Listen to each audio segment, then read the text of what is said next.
새벽 4시. 세상이 잠든 시간 윤태성은 혼자 깨어 있었습니다. 식탁이 꺼지지 않은 전등 아래 그의 손엔 낡아빠진 초음파 사진 한 장이 쥐어져 있었습니다. 사진 속엔 작은 점 하나. 한때 우리 아기라 불렀던 존재의 흔적이었습니다. 그 생명은 세상에 나오지 못했습니다. 그날 이후 그는 그 사진을 버리지 못했습니다. 사진은 희망의 상징이자 그를 매일 붙잡는 족쇄였습니다. 시간이 흘렀지만 부부의 삶은 제자리에 멈춰 있었습니다. 결혼 4년 차. 윤태성과 김수정은 여전히 아이를 기다리고 있었습니다. 병원 진료실. 차갑게 가라앉은 공기 속에서 의사의 목소리는 단호했습니다. 자연 임신은 어렵습니다. 인공 수정을 시도해 보세요. 그 말은 희망이라기보다 벼랑 끝에 던져진 밧줄 같았습니다. 태성은 고개를 끄덕였지만 수정의 시선은 흔들렸습니다. 첫 번째 시도. 실패. 두 번째, 세 번째, 네 번째. 결과는 같았습니다. 병원 복도를 걸어 나오는 부부. 서로를 바라보지 않았습니다. 그저 조용히 같은 속도로 걸었습니다. 그들의 그림자만이 나란히 길게 늘어져 있었습니다. 수정의 하루는 마트 계산대에서 흘러갔습니다. 감사합니다. 안녕히 가세요. 똑같은 말을 반복하는 동안 그녀의 시선은 늘 벽시계를 향했습니다. 정해진 시간마다 배란 촉진 주사를 맞아야 했기 때문입니다. 점심시간. 수정은 직원 휴게실 문을 조용히 닫았습니다. 낡은 형광등 불빛 아래 가방 속 주사기와 약병을 꺼냈습니다. 숨을 고르고 옷을 살짝 들어 올렸습니다. 차가운 바늘이 배에 닿는 순간 짧은 신음이 새어나왔습니다. 주사액이 천천히 스며들자 그녀는 눈을 감았습니다. 조금만 더. 스스로에게 속삭였습니다. 배 위엔 희미한 자국들이 남아 있었습니다. 그녀는 휴지로 살짝 눌러가린 뒤 아무렇지 않은 듯 다시 근무복을 여몄습니다. 퇴근길 버스 안. 수정은 창밖 불빛을 멍하니 바라봤습니다. 그 불빛 하나하나가 지나갈 때마다 자신이 조금씩 사라지는 기분이 들었습니다. 집에 돌아오면 태성은 이미 식탁에 앉아 있었습니다. 거칠어진 손등엔 공사장의 먼지와 상처가 엉켜 있었습니다. 오늘은 어땠어요? 그냥 똑같아요. 그 대화마저 위로처럼 느껴졌습니다. 5번째 시도도 실패했습니다. 의사는 담담히 말했습니다. 다음번에 다시 해보죠. 그 말이 끝나자 수정은 작은 숨을 들이쉬었지만 곧 흘러나온 눈물을 멈추지 못했습니다. 병원 밖으로 나오던 태성은 말없이 아내의 손을 잡았습니다. 그 손이 너무 차가워 그는 아무 말도 할 수 없었습니다. 그리고 6번째 시도. 병원 체열실. 작은 바늘이 수정의 팔에 꽂히며 피가 천천히 채워졌습니다. 간호사는 말했습니다. 결과는 오후에 연락드리겠습니다. 두 사람은 병원 밖으로 나왔지만 마음은 여전히 그곳에 남아 있었습니다. 태성은 하늘을 올려다봤습니다. 날은 흐렸고 바람은 차가웠습니다. 두 사람은 서로 아무 말도 하지 않은 채 손을 맞잡았습니다. 그날 저녁 전화벨이 울렸습니다. 수정은 떨리는 손으로 수신 버튼을 눌렀습니다. 김수정님 검사 수치가 확인됐습니다. 간호사의 차분한 목소리. 수치가 안정적으로 측정되었습니다. 그 말에 수정의 숨이 멈췄습니다. 이번엔 가능성이 높습니다. 며칠 뒤 재검 받으러 오세요. 전화를 끊는 순간 수정의 손에서 휴대폰이 떨어졌습니다. 그녀는 두 손으로 입을 막았고 눈물이 터져 나왔습니다. 태성은 놀라서 다가왔지만 묻지도 못한 채 그녀를 안았습니다. 그녀의 어깨가 작은 떨림으로 흔들렸습니다. 그 떨림 속엔 지난 새해의 실패와 희망, 그리고 믿을 수 없는 현실이 함께 있었습니다. 그날 밤, 태성은 낡은 초음파 사진 옆에 새 약봉지를 나란히 두었습니다. 사진은 낡았지만 오늘만큼은 희미하게 반짝였습니다. 방 안엔 불이 꺼지지 않았습니다. 두 사람은 나란히 앉아 서로의 손을 꼭 잡고 있었습니다. 그들의 손 위로 새벽빛이 스며들었습니다. 그 빛은 작았지만 분명히 새로운 시작을 알리고 있었습니다. 병원 대기실은 숨소리조차 조심스러웠습니다. 윤태성과 김수정은 나란히 앉아 손을 맞잡고 있었습니다. 의사실 문 앞에 불빛이 꺼지자 간호사가 그들을 불렀습니다. 태성의 손끝이 미세하게 떨렸습니다. 몇 번의 실패 끝에 다시 찾아온 결과 확인의 순간이었습니다. 의사는 모니터를 천천히 바라보다가 고개를 들었습니다. 이번엔 착상이 확인됐습니다. 그 짧은 한마디에 공기가 멈춘 듯 했습니다. 수정은 입을 막고 울음을 터뜨렸고 태성은 아무 말 없이 고개를 숙였습니다. 그는 의사의 손을 붙잡으며 떨리는 목소리로 되물었습니다. 정말입니까? 진료실 문을 나서는 순간 복도의 불빛이 유난히 따뜻해 보였습니다. 수정은 벽에 손을 짚고 한참을 울었습니다. 태성은 그녀를 꼭 끌어안았습니다. 됐어요. 이번엔 됐어요. 그의 목소리는 낮았지만 그 안엔 모든 기도가 담겨 있었습니다. 그날 밤 두 사람은 한참 동안 말없이 손을 잡고 있었습니다. 작은 방 안에 병원 봉투가 놓여 있었고 초음파 사진 한 장이 불빛에 반짝였습니다. 그 안엔 아주 작고 희미한 생명이 있었습니다. 태성은 그 사진을 오래 바라보다 조용히 중얼거렸습니다. 이제 다시 시작이네요. 임신 초기부터 수정의 일상은 조심스러워졌습니다. 마트 계산대에 설 때마다 배가 단단히 뭉쳤고 동료들은 의자를 가져다 줬습니다. 그녀는 미안한 듯 웃으며 말했습니다. 조금만 더 하면 끝나요. 점심시간이 되면 조용히 휴게실에 앉아 도시락을 먹었습니다. 휴대폰으로 태교 음악을 틀면 뱃속에서 작게 움직이는 느낌이 전해졌습니다. 태성은 매주 병원 검진 날이면 반차를 내고 함께 갔습니다. 진료실 화면 속에서 작게 뛰는 심장을 볼 때마다 둘 다 숨을 죽였습니다. 의사는 말했습니다. 잘 자라고 있습니다. 수정은 눈을 감은 채 고개를 끄덕였습니다. 그날 집으로 돌아오면 두 사람은 식탁에 나란히 앉았습니다. 하얀 노트를 펴고 오늘의 기록을 적었습니다. 오늘도 잘 자라고 있대요. 심장 소리가 참 힘차요. 수정은 그렇게 적으며 미소 지었습니다. 그 옆에서 태성은 꾸밈 없는 글씨로 적었습니다. 은하야, 우리 곁에 와줘서 고마워. 그의 글씨는 반듯하지 않았지만 한 글자마다 마음이 닮아 있었습니다. 수정은 그 글을 읽고 고개를 떨궜습니다. 이 아이는 우리 둘이 흘린 눈물 위에 피어난 선물이다. 시간이 흘러 봄비가 내리던 새벽이었습니다. 수정은 갑작스러운 진통으로 잠에서 깼습니다. 태성 씨 배가 너무 아파요. 태성은 맨발로 뛰어나와 그녀를 부축했습니다. 차창 밖으로 번지는 가로등 불빛이 빗방울과 섞였습니다. 병원 도착 후 분만실로 옮겨지는 복도는 숨막히게 길었습니다. 태성은 멀리서 들려오는 기계음과 간호사들의 발걸음 소리에 귀를 기울였습니다. 조금만 더 힘내세요. 의사의 목소리가 들렸습니다. 그의 두 손은 맞잡은 채 식은땀으로 젖었습니다. 그 순간 세상이 멈춘 듯한 정적이 흘렀습니다. 그리고 작고 떨리는 울음소리가 공기를 갈랐습니다. 그 울음은 작았지만 병원 전체가 흔들리는 듯 했습니다. 태성은 자리에서 벌떡 일어났고 간호사가 웃으며 문을 열었습니다. 축하드립니다. 건강한 여자아이예요.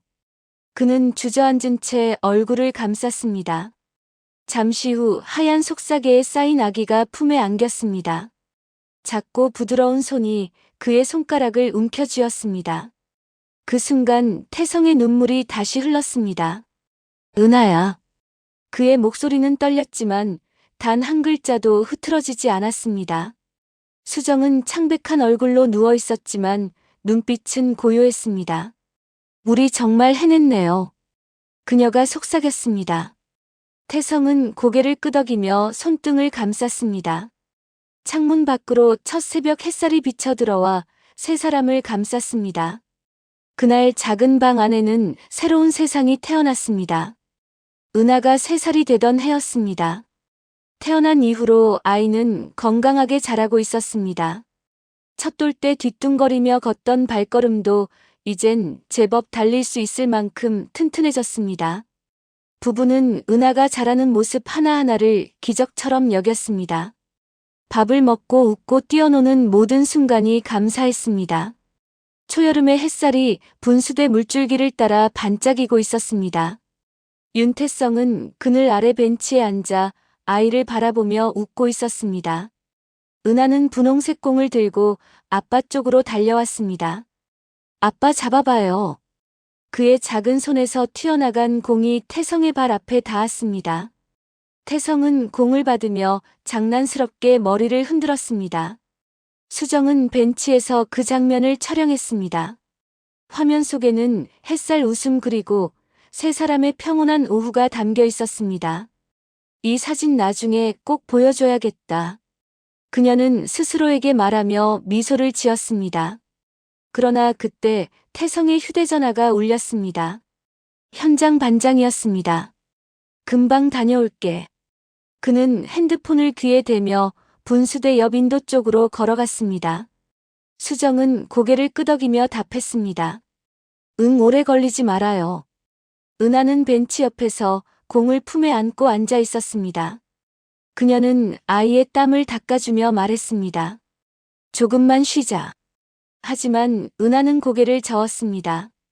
엄마 저기 봐요. 반짝여요. 분수대 끝쪽 물줄기가 햇빛을 받아 무지개 빛으로 반짝이고 있었습니다. 햇빛에 반사된 물빛이 반짝이자 은하의 눈이 커졌습니다. 잠깐만 엄마 물티슈 좀 챙기고. 수정이 고개를 숙인 그 찰나 아이의 발소리가 멀어졌습니다. 그녀가 고개를 들었을 때 은하의 뒷모습이 이미 분수대 쪽으로 향하고 있었습니다. 은하야, 거기 가지 마. 그녀의 목소리가 떨렸습니다. 아이의 발이 젖은 바닥 위에서 미끄러지는 소리가 났습니다. 짧은 숨소리 그리고 퍽 하는 둔탁한 충격음. 은하의 몸이 뒤로 넘어지며 바닥에 부딪혔습니다. 공이 둔하게 튕겨나가며 물가로 굴렀습니다. 수정은 비명을 지르며 달려갔습니다. 은하야, 눈 떠봐. 엄마 여기 있어. 엄마 여기 있어. 그녀의 손이 아이의 얼굴을 붙잡았지만 눈동자는 초점을 잃어가고 있었습니다. 그 순간 멀리서 태성이 전화를 끊고 뛰어왔습니다. 무슨 일이야? 수정 씨. 그는 숨을 몰아쉬며 아이의 몸을 들어 올렸습니다. 숨을 안 쉬어. 태성 씨, 숨을 안 쉬어. 수정의 목소리는 흐느낌과 함께 터져 나왔습니다. 태성은 아이의 코앞에 손을 대보고 곧바로 가슴을 누르기 시작했습니다. 제발 버텨, 제발. 그는 품 안에 아이를 안은 채 공원을 뛰쳐나왔습니다. 뒤에서 수정의 울음소리가 따라붙었습니다. 도로로 나와 택시를 세웠습니다. 병원으로. 제발 빨리요. 운전사는 놀란 눈으로 그들을 보며 급히 차를 몰았습니다. 은하의 머리가 태성의 팔에 축 늘어져 있었습니다. 수정은 뒤에서 아이의 손을 붙잡고 계속 중얼거렸습니다. 은하야, 엄마 여기 있어. 엄마가 여기 있잖아. 그녀의 목소리는 기도처럼 떨렸습니다. 응급실 앞에서 차가 멈추자 의료진이 달려와 아이를 데려갔습니다. 문이 닫히는 순간 수정은 복도 바닥에 주저앉았습니다. 살려주세요. 우리 애 좀 살려주세요. 태성은 벽에 손을 짚은 채 아무 말도 하지 못했습니다. 눈앞이 하얗게 번지며 세상의 모든 소리가 멀어졌습니다. 잠시 전까지만 해도 웃음이 있던 그 분수대. 그곳의 물줄기는 여전히 반짝이고 있을 것입니다. 하지만 태성에게 그 빛은 더 이상 따뜻하지 않았습니다. 그는 머리를 숙인 채 속삭였습니다. 내가 잠깐만 더 곁에 있었더라면. 후회와 죄책감에 가슴이 찢어지는 고통을 느꼈습니다. 그날 세상은 가장 평범했던 하루에 무너졌습니다. 응급실의 문이 닫히자 세상은 소리를 잃었습니다. 김수정은 벽에 손을 짚고 서 있었지만 다리가 말을 듣지 않았습니다. 몸이 무겁게 휘청이며 그대로 바닥으로 주저앉았습니다. 형광등 불빛이 차갑게 흔들렸고 그 아래에서 그녀의 그림자가 떨렸습니다. 눈앞의 공기가 마치 얼어붙은 듯 했습니다. 보호자분 뒤로 물러서 주세요. 의료진의 외침이 울렸지만 그 말조차 현실이 아닌 것 같았습니다. 수정은 그 소리 속에서 딸의 이름만 들리길 바랐습니다. 은하야. 그 한마디가 입에서 새어나올 때마다 숨이 끊어질 듯 했습니다. 태성은 벽에 머리를 기댄 채 두 손으로 얼굴을 감쌌습니다. 귓가에는 여전히 분수대의 웃음소리가 메아리 쳤습니다. 분명 몇 시간 전까지만 해도 그 아이는 웃고 있었는데 아빠 잡아봐요. 그 기억이 다시 떠오르자 심장이 움켜쥐어지는 듯 했습니다. 의료기기 소리가 삐삐삐 하고 반복될 때마다 그는 심장이 같이 멈추는 것 같았습니다. 문이 열리고 의사가 나왔습니다. 호흡은 돌아왔습니다. 하지만 그 한 단어가 끝나기도 전에 수정은 숨을 들이켰습니다. 의식이 없습니다. 심각한 뇌 손상으로 보입니다. 순간 세상의 모든 소리가 꺼졌습니다. 수정은 멍하니 의사의 입모양만 바라봤습니다. 의식이 없다. 그 말이 머릿속을 맴돌며 심장을 찔렀습니다. 그녀는 그 자리에 주저앉아 바닥을 손으로 긁었습니다. 손톱 밑으로 피가 배어나와도 멈추지 않았습니다. 은하는 조용히 침대에 누워 있었습니다. 머리카락 사이로 의료용 테이프가 붙어 있었고 하얀 시트 위에 작은 손이 너무 고요했습니다. 기계는 여전히 규칙적으로 숨을 대신 내쉬었습니다. 삐삐삐. 그 반복되는 소리가 마치 시계를 거꾸로 돌리는 소리처럼 들렸습니다. 수정은 의자에 앉아 아이의 손을 쥐었습니다. 그 손은 더 이상 온기가 느껴지지 않았습니다. 은하야, 엄마 여기 있어. 그녀는 속삭였지만 아무 대답도 돌아오지 않았습니다. 그 말이 벽에 부딪혀 다시 자신에게 돌아왔습니다. 태성은 침대 곁에서 무릎을 꿇었습니다. 아이의 발밑에 떨어진 인형을 주워들었습니다. 얼룩이 진 인형의 얼굴을 바라보며 그는 중얼거렸습니다. 이게 내가 좋아하던 거잖아. 엄마가 사줬던 그거. 그의 목소리는 갈라져 있었고 입술이 피로 물들었습니다. 새벽이 다가올수록 병실은 더 차가워졌습니다. 의료진은 조용히 문을 닫고 나갔고 복도엔 아무도 남지 않았습니다. 조명은 어둡고 공기엔 약품 냄새가 스며 있었습니다. 수정은 아이의 얼굴을 손끝으로 쓰다듬었습니다. 미안해, 엄마가 잠깐만 더 봤더라면. 그녀의 손이 아이의 얼굴 위에 멈췄습니다. 창문 밖으론 빗방울이 떨어지기 시작했습니다. 유리창을 때리는 소리가 심장 박동처럼 일정했습니다. 태성은 그 소리를 들으며 속삭였습니다. 이게 벌이라면 나 혼자 받게 해주세요, 제발. 그의 어깨가 천천히 떨리기 시작했습니다. 그날 밤 병실의 불빛은 새벽이 되어도 꺼지지 않았습니다. 병실 안 공기가 무겁게 가라앉아 있었습니다. 형광등 불빛은 희미했고 벽시계의 초침만이 덜컥거리며 울렸습니다. 윤태성은 아이의 침대 옆 의자에 앉아 있었습니다. 눈을 감은 김수정은 산소 마스크를 낀 채 잠든 듯 누워 있었습니다.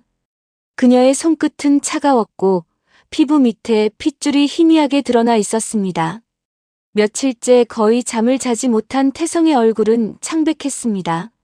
머리카락엔 먼지가 엉겨 붙었고 손등에는 굳은 살이 갈라져 있었습니다. 그는 하루 종일 병실과 공사장을 오갔습니다.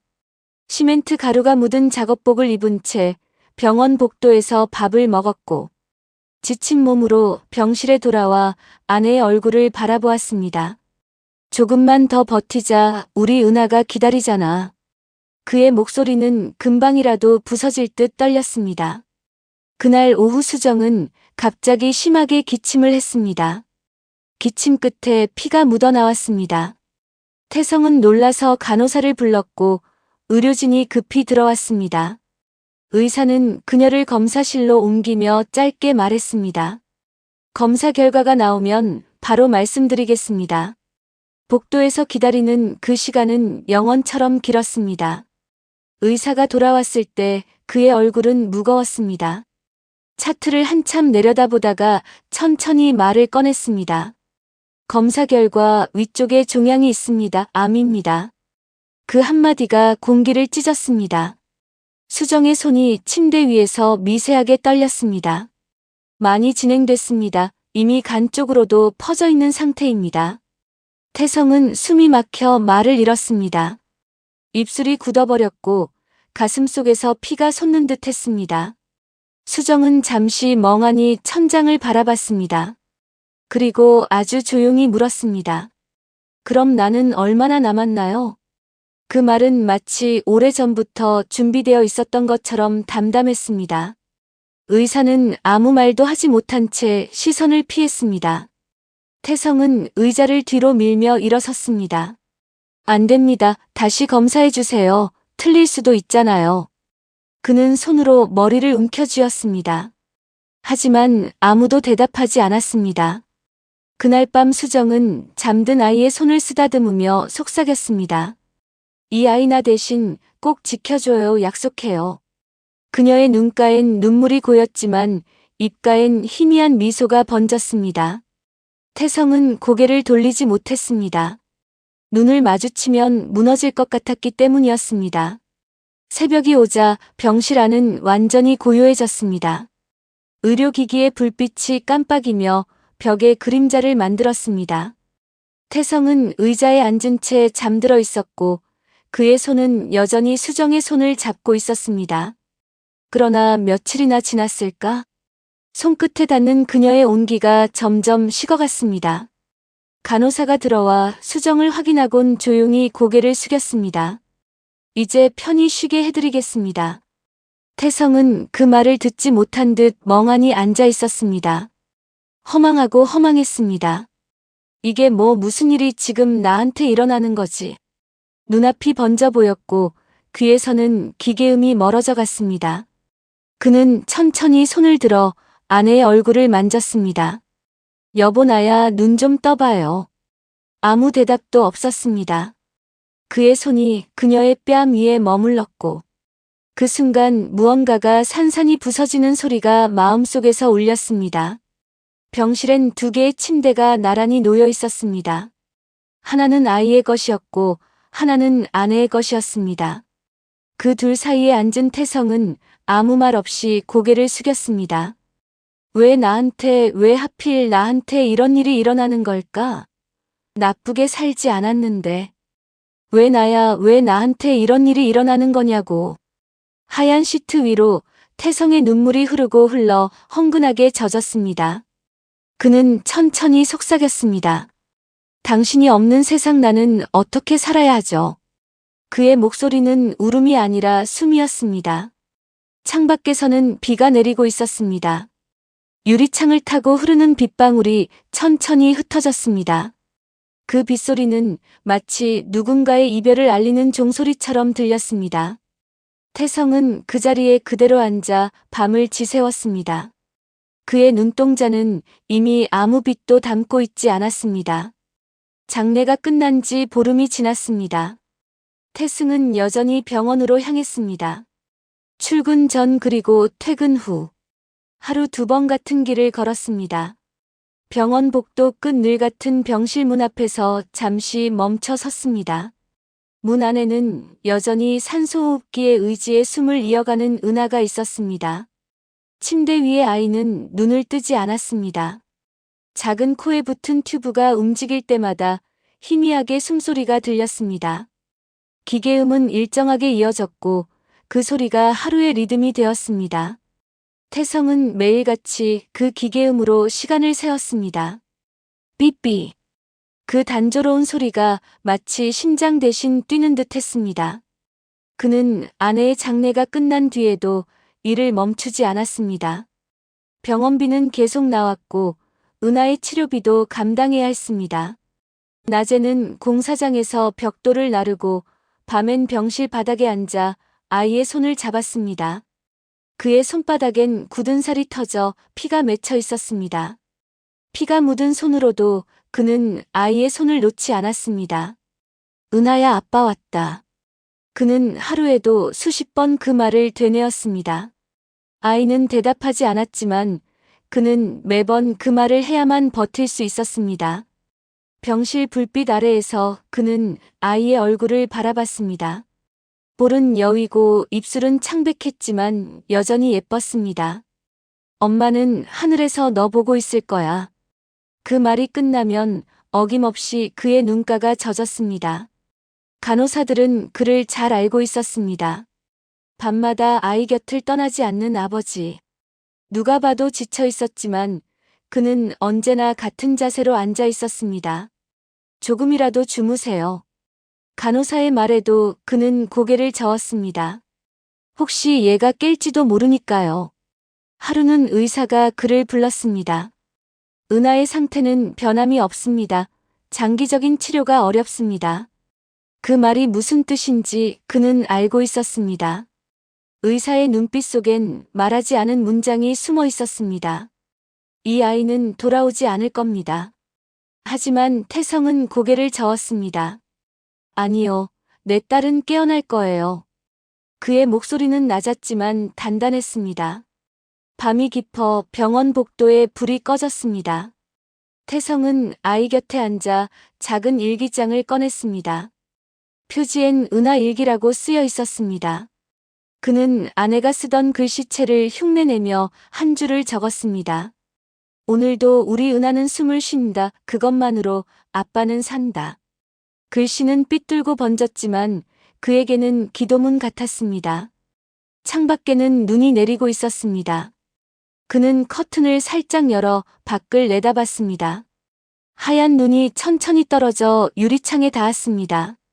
그는 손끝으로 그 눈송이를 따라가며 속삭였습니다.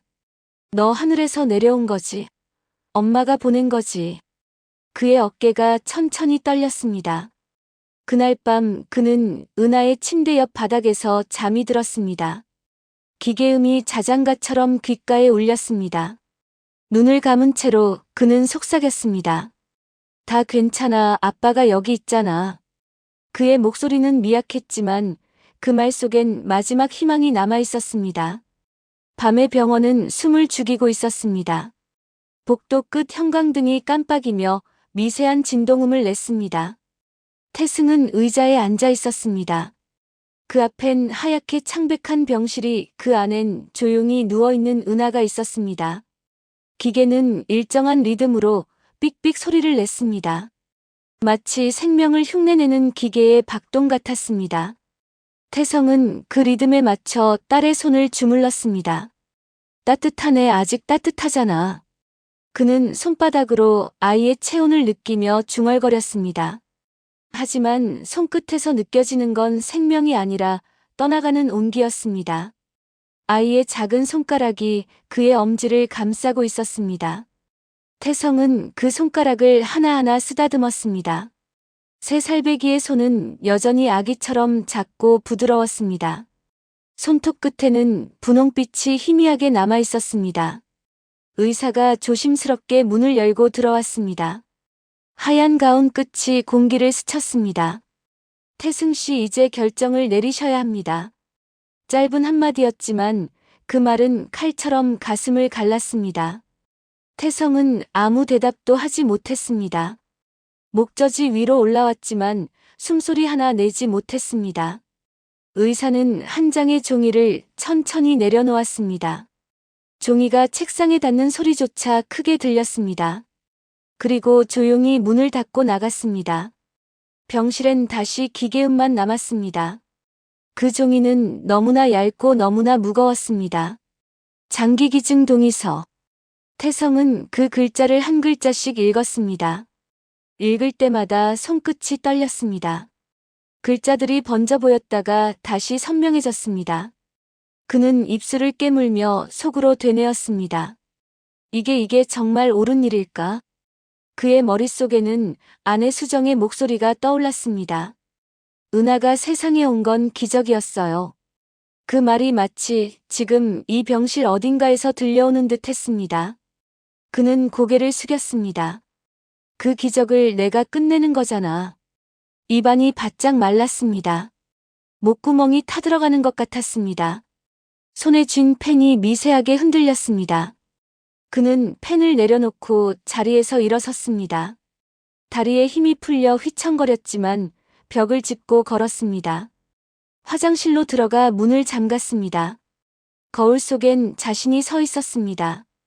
그러나 그 얼굴은 더 이상 자신이 아니었습니다. 눈밑은 깊게 꺼져 있었고 수염은 덥수룩하게 자라 있었습니다. 입술은 핏기 하나 없이 갈라져 있었습니다. 뺨은 푹 꺼졌고 눈은 충혈되어 있었습니다. 그는 물을 틀었습니다. 찬물이 손바닥을 때리며 흘러내렸습니다. 그는 두 손으로 얼굴을 덮고 웅크렸습니다. 수정아, 나 어떻게 해야 해? 이 아이를 보내야 해? 그의 목소리가 갈라졌습니다. 이 손으로 사인을 하면 내가 내 딸을 죽이는 거야.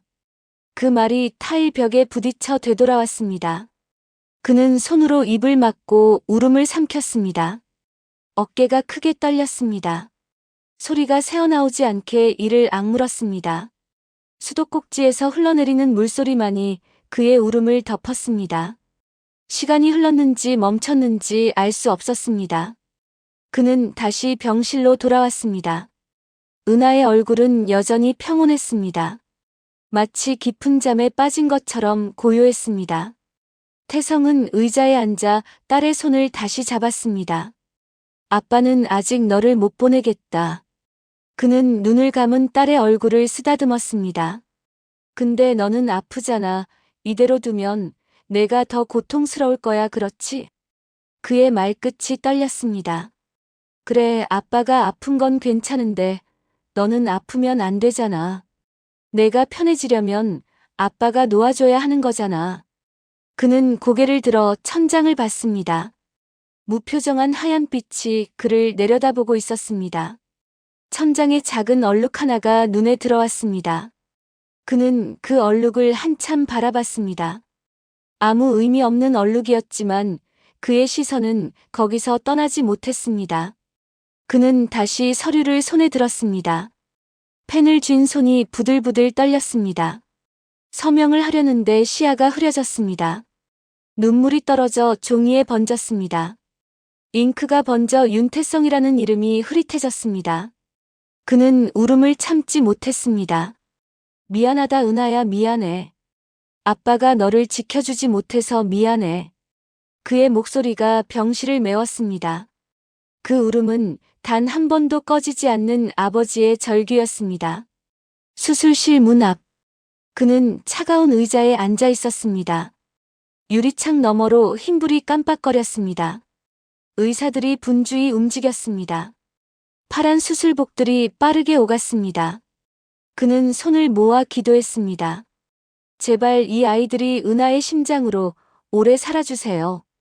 제발 우리 딸이 헛되이 가지 않게 해주세요. 그의 눈이 감겼습니다. 기계음이 다시 귀를 때렸습니다. 얼마나 시간이 흘렀을까. 문이 열리고 의사가 나왔습니다. 마스크를 벗은 의사의 얼굴엔 땀이 맺혀 있었습니다. 윤태성 씨 수술은 잘 마쳤습니다. 은하의 심장과 신장이 3명의 아이들에게 전해졌습니다. 모두 건강하게 이식이 완료되었습니다. 그 말에 그는 고개를 숙였습니다. 어깨가 크게 흔들렸습니다. 그는 울지도 웃지도 못했습니다. 그저 입술을 떨며 속삭였습니다. 그래, 그럼 이제 우리 은하는 새 군데서 뛰고 있겠네. 새 아이의 몸속에서 우리 딸이 살아있겠네. 그는 자리에서 일어나 유리창 너머를 다시 바라봤습니다. 이제 병실엔 아무도 없었습니다. 하얀 시트 위엔 작은 인형 하나가 덩그러니 남아 있었습니다. 그 베개에는 아직도 은하의 머리 자국이 희미하게 남아 있었습니다. 그는 천천히 손을 들어 유리창에 손바닥을 댔습니다. 유리의 차가움이 손끝을 타고 가슴까지 스며들었습니다. 잘 가 우리 딸 이제 다른 세상에서라도 아프지 마. 하늘에서 엄마 만나면 아빠 이야기 많이 해줘. 복도를 걸어 나오는 그의 걸음은 휘청거렸습니다. 의사들이 그를 부축했지만 그는 고개를 저었습니다. 괜찮습니다. 괜찮아요. 그 말은 입에서 나왔지만 마음은 부서져 있었습니다. 병원 현관에 도착했을 때 새벽의 바람이 불었습니다. 차가운 공기가 그의 뺨을 스쳤습니다. 비가 먹고 하늘에는 아주 희미한 빗줄기가 걸려 있었습니다. 구름 사이로 새벽빛이 조금씩 번지고 있었습니다. 그는 고개를 들었습니다. 은하야, 아빠는 아직 여기 있어. 아빠는 여기 남아서 너를 기억할게. 그의 목소리가 공중으로 흩어졌습니다. 그 순간 그의 뺨 위로 한 줄기 햇살이 내렸습니다. 그 빛은 따뜻했고 마치 은하의 손길처럼 느껴졌습니다. 태승은 눈을 감았습니다. 빛이 눈꺼풀을 통과해 붉게 번졌습니다. 그는 그 빛 속에서 은하의 웃음소리를 들었습니다. 아빠 잡아봐요. 그 목소리는 이제 들리지 않았지만 그의 가슴 속에 영원히 남아 있었습니다. 눈이 모두 녹고 거리엔 봄 햇살이 비쳤습니다. 태승은 천천히 걸었습니다. 작업복은 여전히 낡았지만 오늘은 발걸음이 조금 가벼웠습니다. 그의 손엔 캔 커피가 들려 있었고 입김이 하늘로 흩어졌습니다. 그는 병원 근처 벤치에 앉았습니다. 그곳은 아내와 함께 매일 지나던 길이기도 했습니다. 벤치 옆 나무 아래엔 새싹이 돋아나고 있었습니다. 겨울 동안 얼어붙었던 땅이 다시 숨을 쉬고 있었습니다. 태성은 그 새싹을 한참 바라봤습니다. 작고 연약한 초록빛이 바람에 흔들렸습니다.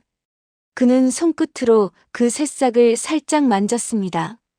차가웠던 땅에서도 생명은 다시 피어나는구나. 병원 출입문 옆에는 새 안내문이 붙어 있었습니다.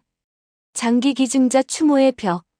당신의 용기는 누군가의 내일이 됩니다. 그 아래엔 이름이 없는 작은 명패들이 줄지어 있었습니다. 햇살이 그 명패들을 비추며 희미하게 반짝였습니다. 그는 천천히 일어나 그 벽 앞으로 걸어갔습니다. 손끝으로 그 중 하나를 천천히 쓸었습니다. 차갑고 매끄러운 금속의 감촉이 손끝에 닿았습니다. 고마워 내 딸. 내 덕분에 누군가 오늘도 웃고 있을 거야. 입에서 새어나온 목소리는 바람에 섞여 사라졌습니다. 병원 마당에는 휠체어를 탄 아이들이 있었습니다. 그중 한 아이가 간호사의 손을 잡고 천천히 걸음을 떼었습니다. 아이의 얼굴엔 땀이 맺혀 있었지만 표정은 환했습니다. 햇살이 그 아이의 얼굴 위에 내려앉았습니다. 태성은 숨을 고르며 그 모습을 지켜봤습니다. 그 아이의 미소 속에서 그는 은하의 얼굴을 보았습니다. 분수대에서 손을 흔들던 그 웃음을, 아빠 잡아봐요 하며 뛰어오던 그 목소리를. 순간 심장이 쿵 하고 울렸습니다.